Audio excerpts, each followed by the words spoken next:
नमस्कार। आज मैं इग्नू में हिंदी में BHDC 101 की पहली यूनिट पढ़ाऊंगी। पहली यूनिट में है काल विभाजन और नामकरण की समस्या। उसमें सबसे पहले आता है प्रस्तावना में है प्रत्येक इतिहास के अतीत का अध्ययन कई युगों में बांटकर किया जाता है। प्रत्येक काल को किसी न किसी नाम से पुकारने की प्रक्रिया को काल विभाजन और नामकरण की प्रक्रिया कहा जाता है। हिंदी साहित्य के इतिहास के अध्ययन के लिए उसका काल विभाजन का नामकरण किया गया है। अब तक अलग अलग विद्वानों ने जो काल विभाजन किया है, हर एक विद्वान काल विभाजन अपनी अपनी दृष्टि से करता है। सभी विद्वानों का अलग अलग मत है। कोई विद्वान का अपना काल विभाजन किसी समय मानता है, कोई विद्वान किसी समय मानता है। सभी का अलग अलग मत है, जो हम इस प्रकार अभी आगे पढ़ेंगे। अब आगे आता है काल विभाजन और नामकरण की आवश्यकता। इतिहास को सही ढंग से समझने के लिए काल विभाजन और नामकरण आवश्यक है। साहित्य इतिहास भी इसका अपवाद नहीं है। काल विभाजन और नामकरण करने से इतिहास में ये अवस्था आती है। रेनेवेले का कहना है कि काल विभाजन के बिना साहित्य के इतिहास घटनाओं की अर्थव्यवस्था का समूह है। मनमाना नामकरण और साहित्य का दिशाहीन प्रवाह हो जाता है। हम साहित्य विशेष की बदलती प्रवृत्तियों को समझ पाते हैं। समय बदलने के साथ साथ युग की परिस्थितियां और प्रवृत्तियां भी बदलती रहती हैं। इसलिए इतिहास को उसकी परिस्थितियों के बदलने के अनुसार अलग अलग कालों में बांटना पड़ता है। फिर उन कालों को पहचानने के लिए कोई न कोई नाम देना पड़ता है। इसलिए इतिहास के अध्ययन में काल विभाजन और नामकरण की आवश्यकता पड़ती है। काल विभाजन और नामकरण का आधार। काल विभाजन और नामकरण का उद्देश्य इतिहास के विभिन्न परिस्थितियों के संदर्भ में घटनाओं और प्रवृत्तियों के विकास क्रम को स्पष्ट करना होता है। साहित्य की अंतर्निहित चेतना के क्रमिक विकास, परंपराओं के उत्थान पतन और विभिन्न प्रवृत्तियों के उदय को स्पष्ट करना ही काल विभाजन और नामकरण का उद्देश्य है। साहित्य का विकास समाज के बीच में होता है।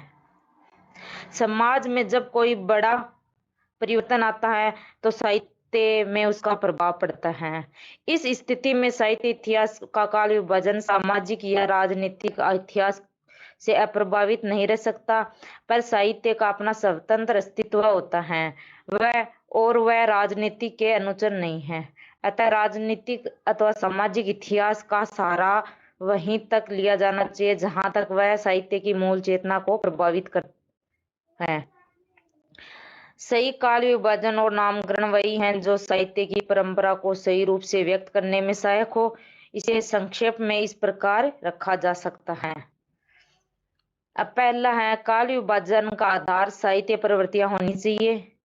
नामकरण भी साहित्य प्रवृत्तियों के अनुसार करना चाहिए। ऐसा संभव न होने की स्थिति में राष्ट्रीय सांस्कृतिक प्रवृत्ति को आधार बनाया जा सकता है। युगों की सीमा का निर्धारण मूल प्रवृत्तियों के शुरू होने और अस्त होने पर आधारित होना चाहिए। जहां से साहित्य की मूल चेतना में परिवर्तन दृष्टिकोण हो, वहीं से नए काल विभाजन की शुरुआत मानी जानी चाहिए।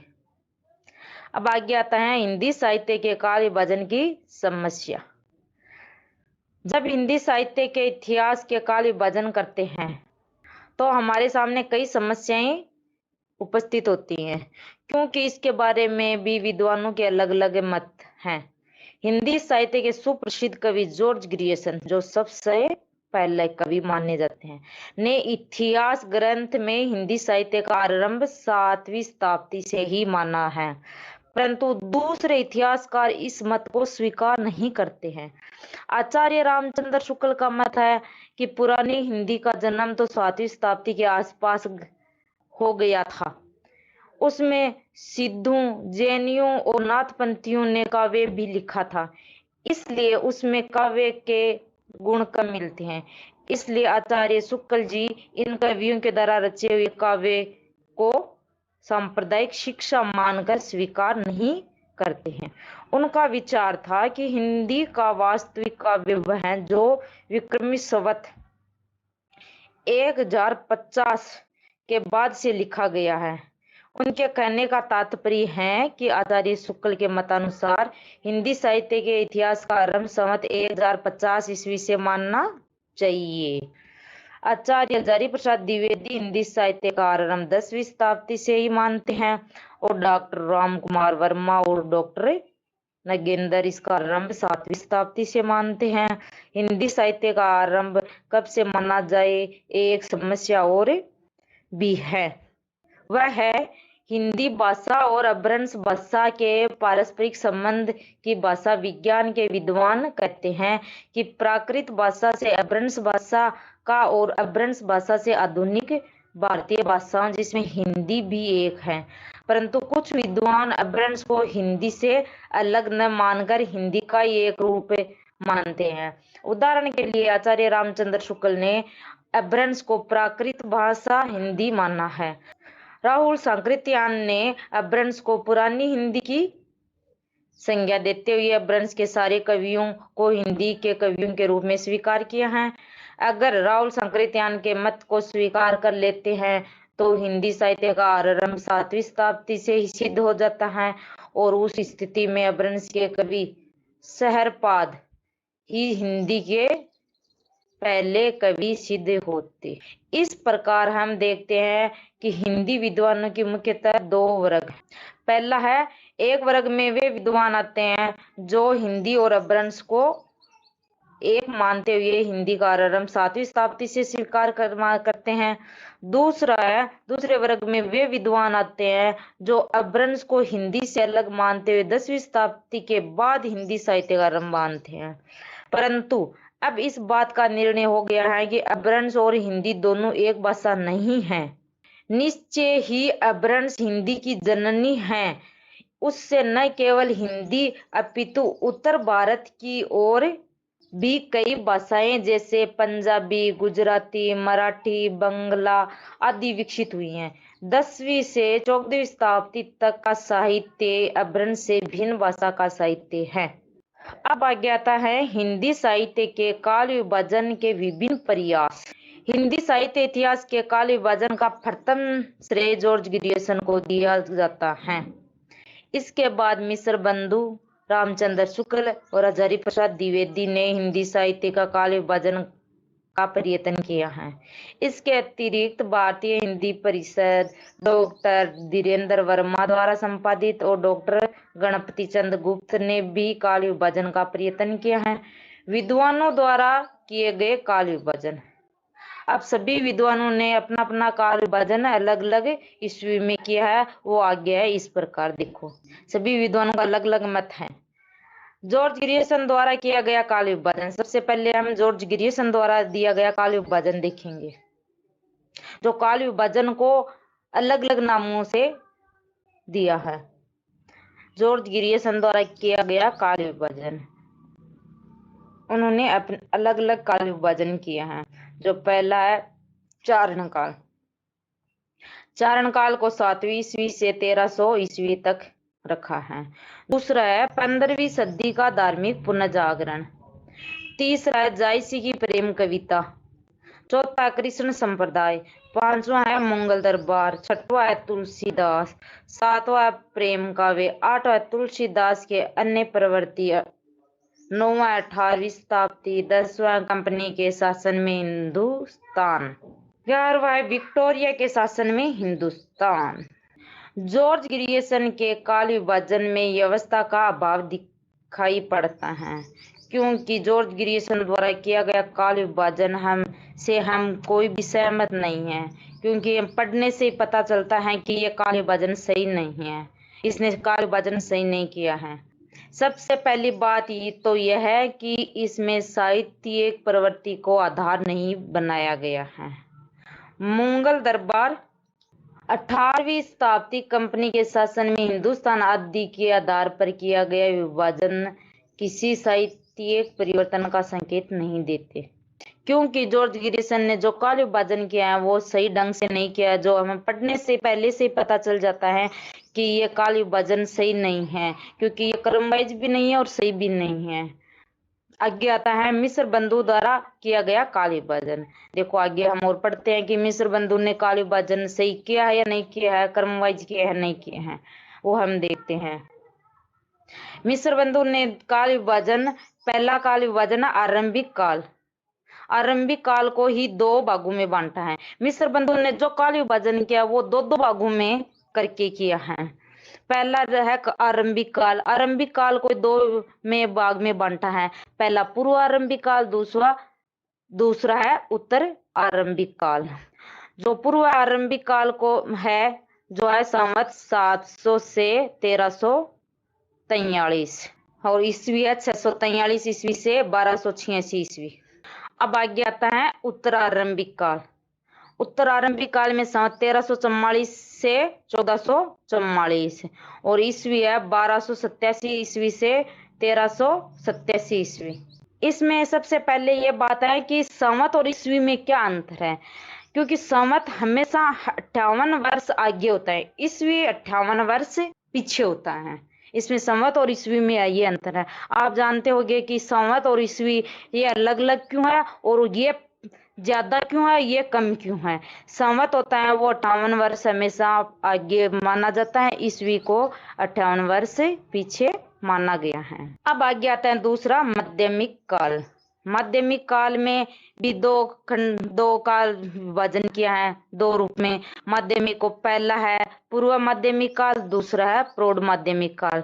पूर्व माध्यमिक काल में संवत 1445 से 1560 और ईस्वी 1388 ईस्वी से 1503 ईस्वी। दूसरा प्रौढ़ माध्यमिक काल जो संवत 1561 से 1680 ईस्वी है, 1504 से 1623। अब तीसरा आता है अलंकृत काल। अलंकृत काल को दो भागों में बांटा गया है, पूर्व अलंकृत काल और उत्तर अलंकृत काल। इसमें संवत 1681 से 1790 जो ईस्वी है 1624 से 1733 ईस्वी और उत्तर अलंकृत काल में है संवत 1791 से 1889 और ईस्वी है 1734 ईस्वी से 1832 ईस्वी। अब आ गया था परिवर्तन काल। इसमें संवत है 1890 से 1925, ईस्वी 1833 ईस्वी से 1868 ईस्वी तक। अब आता वर्तमान काल जो अभी चल रहा है। इसमें संवत है 1926 से आगे और ईस्वी है 1869 ईस्वी से आगे, जो अभी उसके बाद में यही चल रहा है। उसके बाद में कोई परिवर्तन नहीं हुआ है जो मिस्र बंधु ने लिखा है काल विभाजन में। इसके काल विभाजन में मिस्र बंधु ने व्यवस्था के नाम पर ही हिंदी के कालखंडों को उपकाल खंडों में विभक्त किया है। इन सभी कालों को उन्होंने दो उपखंडों में विभक्त किया है जिनका कोई ठोस आधार दिखाई नहीं पड़ता। माध्यमिक काल को दो हिस्से में बांटने की कोई जरूरत नहीं है, क्योंकि इस काल में एक ही साहित्य प्रवृत्ति की प्रधानता रही है। यह बात अलंकृत काल के लिए भी कही जा सकती है। इस विभाजन को भी विद्वानों ने स्वीकार नहीं किया है, क्योंकि सभी कालखंडों को दो भागों में बांटा गया है। हालांकि दो भागों में बांटने की इसमें कोई जरूरत नहीं थी, सभी को एक एक भाग में बांट के काल विभाजन किया जा सकता है, लेकिन इसे भी कोई भी सहमत नहीं है। अब आगे आता है आचार्य रामचंद्र शुक्ल द्वारा किया गया काल विभाजन। अब देखते हैं इससे भी कोई सहमत होता है या नहीं होता है, लेकिन मुझे लगता है कि आचार्य रामचंद्र शुक्ल ने जो काल विभाजन किया है इससे लगभग सहमत है इसके काल विभाजन से, क्योंकि उसका काल विभाजन एकदम क्रमवाइज है, एकदम सही भी लग रहा है। देखते हैं हम। पहले आता है आचार्य रामचंद्र शुक्ल का काल विभाजन वीरगाथा काल जो संवत 1050 से 1375 में, ईस्वी 993 ईस्वी से 1318 ईस्वी में। दूसरा है भक्ति काल जो संवत 1375 से 1700 ईस्वी है, 1318 ईस्वी से 1643 ईस्वी। तीसरा आता है रीति काल, इसमें संवत 1700 से 1900 और ईस्वी है 1743 ईस्वी से 1843 ईस्वी। चौथा आता है आधुनिक काल जो संवत 1900 से 1984 ईस्वी, 1843 ईस्वी से 1927 ईस्वी। अब देखो, हम आज रामचंद्र शुक्ल के जो काल विभाजन देखे हैं, उन्होंने 4 काल विभाजन किए हैं: वीरगाथा काल, भक्ति काल, रीति काल और आधुनिक काल। अब आगे है आचार्य हजारी प्रसाद द्विवेदी द्वारा किया गया काल विभाजन। अब देखते हैं हजारी प्रसाद द्विवेदी द्वारा किया गया काल विभाजन कैसा है। हजारी प्रसाद द्विवेदी द्वारा काल विभाजन में सबसे पहले काल विभाजन आता है आदिकाल, जो सन 1 हजार ईस्वी से 1400 ईस्वी। दूसरा पूर्व मध्यकाल, जो सन 1400 से 1700 ईस्वी। तीसरा है उत्तर मध्यकाल, जो 1700 से 1900 ईस्वी। चौथा है आधुनिक, जो 1900 से आगे। अब परवर्ती इतिहासकारों द्वारा किया गया काल विभाजन: आदिकाल 1 हजार ईस्वी से 1400 ईस्वी, मध्यकाल 1400 से 1900 ईस्वी, आधुनिक काल 1900 ईस्वी से आगे। काल विभाजन के प्रयत्नों में आचार्य रामचंद्र शुक्ल और हजारी प्रसाद द्विवेदी का मत सर्वाधिक मान्य है। आचार्य रामचंद्र शुक्ल ने प्रवृत्तियों को आधार बनाकर कालों का विभाजन किया है। आचार्य हजारी प्रसाद द्विवेदी ने रामचंद्र शुक्ल के विभाजन को ही स्वीकार किया है। डॉक्टर धीरेन्द्र वर्मा और अन्य सहयोगियों द्वारा संपादित भारतीय हिंदी परिषद के इतिहास में केवल 3 युगों की चर्चा की गई है: आदिकाल, मध्यकाल और आधुनिक काल। और डॉक्टर गणपति चंद्र गुप्त ने भी लगभग इसी विभाजन को स्वीकार किया है। आधुनिक काल का आरंभ 19वीं शताब्दी के मध्य से माना गया है। 1857 की क्रांति भारतीय इतिहास की एक बड़ी घटना है। 1900 से 1920 ईस्वी के साहित्य में राष्ट्रीयता का स्वर उभर कर सामने आया है। 1920 से 1936 ईस्वी तक गांधी और रविंद्रनाथ ठाकुर का प्रभाव साहित्य पर पड़ा है। एक आदर्शवाद और रोमानियत का प्रस्फुटन काव्य के माध्यम से हुआ, जिसे छायावाद भी कहती हैं। 1936 ईस्वी में प्रगतिशील लेखक संघ की स्थापना के बाद प्रगतिवाद का जोर साहित्य में बढ़ा। इसके बाद तार सप्तक का प्रकाशन सन 1943 ईस्वी हिंदी साहित्य में एक मोड़ आया, जिसे प्रयोगवाद के नाम से जाना जाता। अब है हिंदी साहित्य के काल विभाजन। जो हिंदी साहित्य का काल विभाजन है, तो देखो 4 भागों में बांटा गया है। आदिकाल 10वीं शताब्दी से 14वीं शताब्दी के। पूर्व मध्यकाल 14वीं शताब्दी से 17वीं शताब्दी तक। उत्तर मध्यकाल 17वीं शताब्दी से 19वीं शताब्दी तक। और आधुनिक काल जो 19वीं शताब्दी से अब तक चल रहा है। अब आ गया था नामकरण संबंधी विवाद। आदिकाल के नामकरण का श्रेय भी जॉर्ज ग्रियर्सन को ही है। इसके बाद मिस्र बंधु ने कालों को नामकरण किया है। तत्पश्चात रामचंद्र शुक्ल, हजारी प्रसाद द्विवेदी और अन्य प्रवर्ती इतिहासकारों ने ही अलग अलग कालों के नामकरण पर अलग अलग विचार करेंगे। सबसे पहले आता है आदिकाल। सबसे पहले 10वीं शताब्दी से 14वीं शताब्दी के कालखंड को ले, जिसमें हिंदी का प्रारंभिक साहित्य लिखा गया है। विभिन्न विद्वानों ने इसका नामकरण इस प्रकार किया है। आदिकाल को सभी विद्वानों ने अपना अलग अलग नाम दिया है।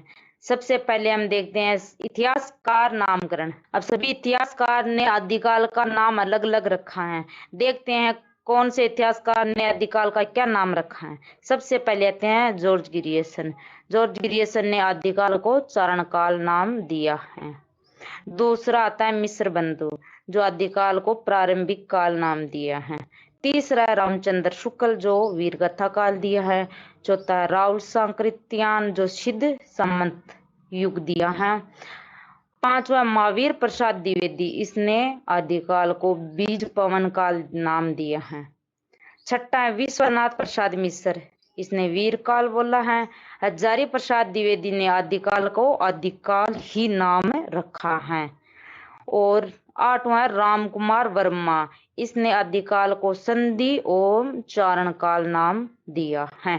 हिंदी साहित्य इतिहास के विभिन्न कालों का नामकरण करने का प्रथम श्रेय ग्रियर्सन को दिया जाता है। उन्होंने हिंदी साहित्य इतिहास के आरंभिक काल का चारण काल नाम दिया है, पर इस नाम के पक्ष में वे कोई ठोस तर्क नहीं उपस्थित कर पाए, अतः ग्रियर्सन द्वारा किया गया नामकरण अनुपयुक्त प्रतीत होता है। गिरियसन के बाद मिस्र बंधु ने 643 ईस्वी से 1387 ईस्वी तक के काल को आरंभिक काल कहा है।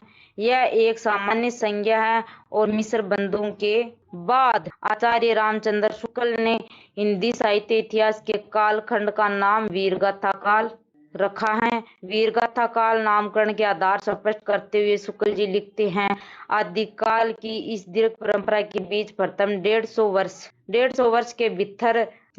वर्ष के भीतर तो रचना की किसी विशेष प्रवृत्ति का निश्चय नहीं होता। धर्म, नीति, श्रृंगार, वीर सब प्रकार की रचनाएं द्वय में मिलती हैं। आचार्य शुक्ल ने जिन 12 पुस्तकों के आधार पर आदिकाल के विवेचन किए हैं वो इस प्रकार हैं। आचार्य रामचंद्र शुक्ल ने आदिकाल को 12 पुस्तकों के आधार पर उसका नाम रखा है। वे इस प्रकार हैं। पहली पुस्तक का नाम है विजयपाल रसो, दूसरा है मीरसो, तीसरी कीर्तिलता, चौथी कीर्ति पताका, पांचवा खुमान रसो, बिसलदेव रसो, पृथ्वीराज रसो, जयचंद, जयमेंग, जयस चंद्रिका प्रकाशन है, परमाद रसो, खुसरो की पहेलियां, विद्यापति पदावली। 12 पुस्तकों की दृष्टि से आदिकाल का लक्षण, निरूपण और नामकरण हो सकता है। इनमें से अंतिम 2 तथा बिसलदेव रसो को छोड़कर से सब ग्रंथ वीरगाथात्मक हैं। अतः आदिकाल का नाम वीरगाथा काल ही रखा जा सकता है। आचार्य रामचंद्र शुक्ल ने जिन 12 पुस्तकों के आधार पर इस काल की प्रवृत्तियों का विवेचन किया है, नए शोधों के आधार पर खुमान रसो और बिसलदेव रसो 16वीं शताब्दी में रचित माना गया है। हमीर रसो को नोटिस मात्र समझा गया है। इसी प्रकार प्रसिद्ध महाकाव्य पृथ्वीराज रसो को अर्ध प्रमाणित रचना मान लिया गया है। जो अर्ध प्रमाणित का मतलब जो आदि लिखी हुई है, पूरी प्रमाणित नहीं है। ये अर्ध प्रमाणित मतलब आदि लिखी रचना मान लिया गया है।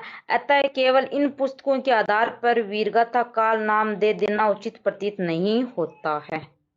राहुल सांकृत्यायन के विवेचन काल को सिद्ध सामंत काल कहा जा है। यह नाम केवल 2 वर्गों की ओर संकेत करता है, सिद्ध और सामंत।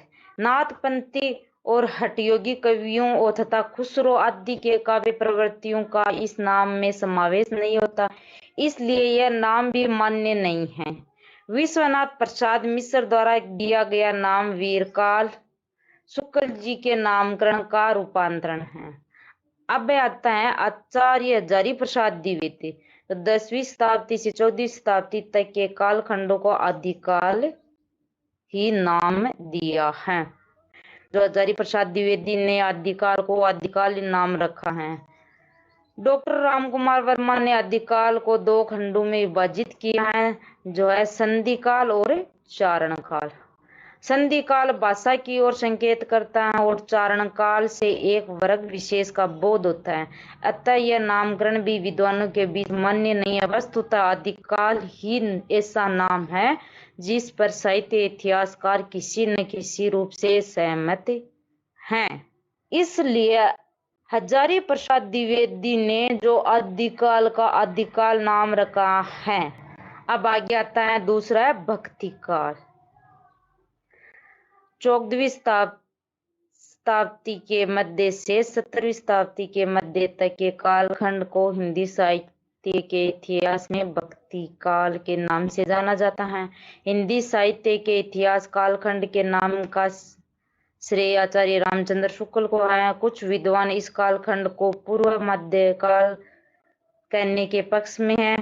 हिंदी साहित्य इतिहास लेखन में ये दोनों नाम एक साथ चलते हैं, पर भक्ति काल नाम अधिक उपयुक्त प्रतीत होता है। अब आगे है रीतिकाल। हिंदी साहित्य के उत्तर मध्य काल का समय लगभग 643 ईस्वी से 1843 ईस्वी तक फैला हुआ है। इस काल के नामकरण पर विद्वानों के बीच मतभेद हैं। मिश्र बंधु ने इसे अलंकृत काल भी कहा है। रामचंद्र शुक्ल ने रीतिकाल, रमा शंकर शुक्ल रसाल ने कला काल और विश्वनाथ प्रसाद मिश्र ने श्रृंगार की संज्ञा दी है। डॉक्टर गिरियसन ने 16वीं शताब्दी से 17वीं शताब्दी की रचनाओं में दी आर्स पोएटिका की संज्ञा दी है। लैटिन भाषा में इस शब्द का अर्थ काव्य कला होता है। मिश्र बंधुओं ने विवेचन काल को अलंकृत काल कहा है। रामचंद्र शुक्ल की रीति वामन और रीति से भिन्न वामन ने जहां इसे विशिष्ट पद रचना शैली कहा है, आचार्य शुक्ल ने इसका प्रयोग तत्कालीन लिखित लक्षण ग्रंथों के लिए किया है और डॉक्टर रमाशंकर शुक्ल रसाल ने रीतिकाल को कला काल नाम दिया है। पंडित विश्वनाथ प्रसाद मिश्र ने इस काल को श्रृंगार काल कहा है। विविच्य काल के लिए दो नाम हैं, रीतिकाल, श्रृंगार काल। समग्रता की दृष्टि से रीतिकाल श्रृंगार काल की अपेक्षा अधिक सटीक लगता है और विद्वानों के बीच ये मान्य भी हुआ है। अब आगे आता है आधुनिक काल। हिंदी साहित्य इतिहास के अंतिम कालखंड आधुनिक काल के नाम से जाना जाता है। आधुनिक शब्द दो अर्थों को अपने में लपेटे हुए है। एक है मध्यकाल से भिन्नता, दूसरा है इहलौकिक दृष्टिकोण। मध्यकाल अपने अवरोध, जड़ता और रूढ़िवादिता के कारण स्तर और रूढ़ हो चुका था। 1857 ईस्वी का विद्रोह मध्य युग की जड़ता की समाप्ति और आधुनिक युग के आरंभ का उद्घोष था। आचार्य रामचंद्र शुक्ल ने आधुनिक काल को गद्य और काव्य के दो खंडों में बांट दिया है। दोनों खंडों को पुनः दो प्रकरणों में बांटा गया है। गद्य के पहले प्रकरण में ब्रजभाषा, खड़ी बोली गद्य का विवेचन किया गया है और दूसरे खंड में गद्य साहित्य का उद्भव निरूपित किया गया है। इसे फिर तीन उत्थानों प्रथम, द्वितीय और तृतीय में विभाजित किया गया है। काव्य खंड में भी दो प्रकरण हैं, पुरानी और नई काव्यधारा। आचार्य रामचंद्र शुक्ल ने इस कालखंड को गद्य काल कहा है। समाचार पत्र, उपन्यास, आधुनिक ढंग के निबंध, कहानियां प्रेस के प्रचार के बाद ही तेजी से आगे बढ़े, इसलिए इस काल का आधुनिक काल नाम ही उचित प्रतीत होता है। आधुनिक काल को भी कई कालखंडों में विभाजित किया है। जो पहला है पुनः जागरण काल, इसको बोलते हैं भारतेंदु काल भी बोलते हैं। दूसरा है जागरण सुधार काल, द्विवेदी काल। तीसरा है छायावाद काल। चौथा है छायावादोत्तर काल। छायावादोत्तर काल में दो है, प्रगति प्रयोग काल और नवलेखन काल। अब पहला आता है पुनः जागरण काल या भारतेंदु काल। 1857 से 1900 तक के काल को पुनः जागरण काल या भारतेंदु काल के नाम से जाना जाता है। यह काल राष्ट्रीय सांस्कृतिक पुनः जागरण के समय है।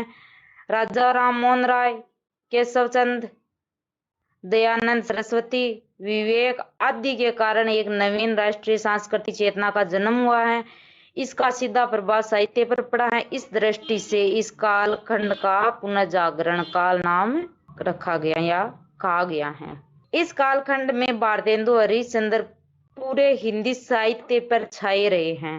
उन्होंने हिंदी गद्य को भाषा और विधा की दृष्टि से एक नवीन दिशा दी है। अतः इस काल का नामकरण भारतेंदु काल भी उपयुक्त माना गया है। इसलिए इसको भारतेंदु काल भी बोल सकते हैं और पुनः जागरण काल भी बोल सकते हैं। दूसरा है जागरण सुधार काल और द्विवेदी काल, जो 1900 से 1918 में है। हिंदी साहित्य को राष्ट्रीयता, प्रगति और स्वच्छंदता से जोड़ने का प्रमुख कार्य इस काल में हुआ है। इस युग का नामकरण महावीर प्रसाद द्विवेदी के नाम पर द्विवेदी युग किया गया है। 1903 ईस्वी में सरस्वती संपादकत्व ग्रहण करने के बाद उन्होंने खड़ी बोली का परिष्कार आरंभ किया है। उन्होंने अनेक कवियों और लेखकों को मार्ग निर्देशन किया है। इन्हीं कारणों से इस काल को द्विवेदी युग कहा जाता है। राष्ट्रीय, सांस्कृतिक और साहित्यिक आधार पर इस काल को जागरण सुधार काल भी कहा जाता है। 19वीं शताब्दी के उत्तरार्ध में समाज और संस्कृति के पुनरुत्थान की जो प्रक्रिया आरंभ हुई है, उसे उस काल में बाल गंगाधर तिलक, गोपाल कृष्ण गोखले लाला लाजपत राय आदि नेताओं ने आगे बढ़ाया। इस दृष्टि से इस काल को जागरण सुधार काल भी कहा जाता है। अब आगे आता है छायावाद काल, जो है 1918 से 1936 ईस्वी में। द्विवेदी युग के पश्चात का समय छायावाद काल के नाम से जाना जाता है। छायावाद आधुनिक हिंदी कविता की उस धारा का नाम है जो 1918 ईस्वी के बाद प्रस्फुटित हुई है। नामवर्षीय के अनुसार छायावाद विशेष रूप से हिंदी साहित्य के रोमांटिक उत्थान की वह काव्य धारा है जो लगभग सन 1918 से 1936 तक की प्रमुख युगवाणी रही है। इसमें जयशंकर प्रसाद निराला, सुमित्रानंद पंत, महादेवी वर्मा आदि प्रमुख कवि माने जाते हैं। छायावादी कवि हैं जो जयशंकर प्रसाद निराला जी, सुमित्रानंद पंत, महादेवी वर्मा को छायावादी कवि भी माने जाता है। छायावाद का नामकरण कैसे हुआ, इस संबंध में विद्वानों का एक मत नहीं है। आचार्य रामचंद्र शुक्ल का विचार था कि बंगला में आध्यात्मिक प्रतीकवादी रचनाओं को छायावाद कहा जाता था, लेकिन हजारी प्रसाद द्विवेदी का मानना है कि बंगला में छायावाद नाम कभी प्रचलित ही नहीं था। सन 1920 में जबलपुर में प्रकाशित विशारदा नामक पत्रिका के जुलाई, सितंबर, अक्टूबर और नवंबर 1920 के अंकों में हिंदी में छायावाद शीर्षक से पंडित मुकुटधर पांडे के 4 लेख प्रकाशित हुए हैं। इससे यह स्पष्ट होता है कि 1920 से पूर्व छायावाद का नाम चल पड़ा था। इन लेखों ने यह स्पष्ट है कि पांडे जी ने छायावादी काव्य की अस्पष्टता के लिए छायावाद नाम का प्रयोग किया था। अब आ गया था प्रगति प्रयोग काल, जो 1936 से 1953 ईस्वी। छायावाद युग के बाद में आता है 1936 के आसपास नवीन सामाजिक चेतना से युक्त जिस साहित्य धारा का जन्म हुआ उसे प्रगतिवाद की संज्ञा दी गई है। प्रगतिवाद प्रगतिशील साहित्य, प्रोग्रेसिव लिटरेचर का हिंदी अनुवाद है। अंग्रेजी साहित्य में इस शब्द का प्रचार 1935 के आसपास हुआ, जब E.M. फोस्टर के नेतृत्व में पेरिस के प्रोग्रेसिव राइटर्स एसोसिएशन की स्थापना हुई है। 1936 ईस्वी में भारत में इसी तर्ज पर डॉक्टर मुल्कराज आनंद और सज्जाद जाहिर के उद्योग से प्रगतिशील लेखक संघ की स्थापना हुई। इसके प्रथम अधिवेशन में प्रगतिशील साहित्य का विचार विमर्श हुआ। कालक्रम से यह प्रगतिवाद हो गया। प्रयोगवाद के समय तार सप्तक कविता संग्रह का प्रकाशन काल सन 1943 ईस्वी में माना जाता है। प्रयोगवाद नाम चलने के कारण तार सप्तक का संपादकीय है, जिसमें प्रयोग और प्रयोगशीलता की बार बार चर्चा की गई है। प्रयोग की इसी रट के कारण इस संग्रह की कविताओं को प्रयोगवाद कहा गया है, पर इस नाम से तार सप्तक के संपादक अज्ञेय सहमत नहीं हैं, बल्कि उन्होंने दूसरा तार सप्तक 1951 की भूमिका में इसका विरोध भी किया है। अब आगे आता है नवलेखन काल, जो 1953 से आगे है। प्रयोगवाद के बाद हिंदी साहित्य में कई प्रवृत्तियां उभरी। स्वतंत्रता के बाद लिखी गई कविताओं को नई कविता कहा गया है, जिनमें नए मूल्यों और नए शिल्प विधान का अन्वेषण किया गया है। नई कविता नाम पर यह आपत्ति उठाई जाती है कि नयापन किसी साहित्य के विकासशील परंपरा का द्योतक होता है। अतः इस काल की कविता को नई कविता कहने का क्या औचित्य है। फिर भी नई कविता नाम स्वतंत्रता के बाद लिखी गई उन कविताओं के लिए रूढ़ हो गया। इन सभी प्रवृत्तियों को एक साथ समेटना विवाद हो सकता है, पर सुविधा की दृष्टि से इसे नवलेखन काल कहा जा सकता है। इस आधार पर हमारी पहली यूनिट कंप्लीट हुई है। अब हम दूसरी यूनिट में 1-2 दिन के बाद में डालूंगी, देख लेना। अगर अच्छा लगा तो चैनल को सब्सक्राइब करना और शेयर करना।